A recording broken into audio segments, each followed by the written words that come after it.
All right, I'm here to talk about the movie Masters of the Universe and also the term toxic masculinity. For those who may not know, the term toxic masculinity um, was originated in the 1980s with a man named Shepard Bliss. He came up with the term because of his own childhood experience with his dad, who was in the military. His dad actually fought in World War II. Okay, so that's where the term originated from. It came from his own experience with his dad. Okay. Um,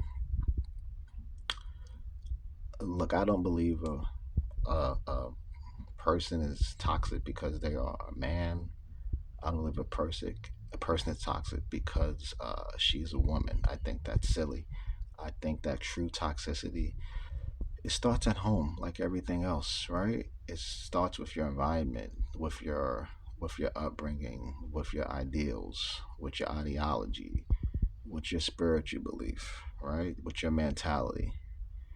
Um, and a lot of that stems from childhood trauma, in my opinion. And if you don't address those issues get worse as you age. They don't get better. They don't go away by themselves.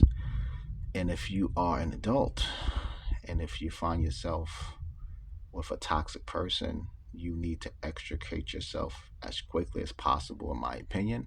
Those stories do not end well um, at all.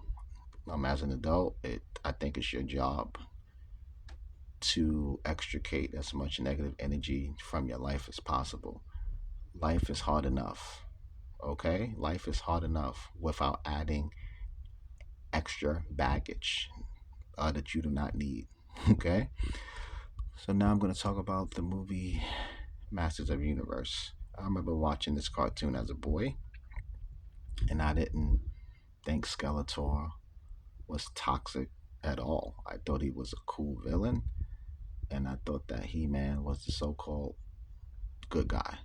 And that's it. That's as far as it went with me. Okay. Look, this movie flopped at the box office. This movie cost, well, the budget was between 170 million and $200 million, I believe, and that is not including advertisement. And this movie only grossed $54.3 million globally. Okay, so that is a flop. And I was looking forward to watching this movie because I saw the old He-Man movie with Dolph Lundgren. I believe it came out in the late 80s, if I'm not mistaken, or early 90s. And I didn't like that movie at all. So I was hoping that this movie would be better. But when I heard that Skeletor was going to be portrayed as toxic, toxic masculinity, or I said, oh, here we go again. We're going down that rabbit hole again of toxic masculinity.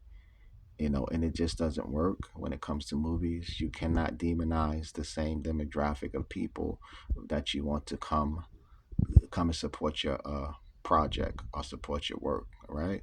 Men of a certain age that grew up watching He-Man, I'm sure that a lot of us did not think that Skeletor was toxic at all right? So, yeah, I'll catch you guys on the next video. Subscribe and like. Thank you.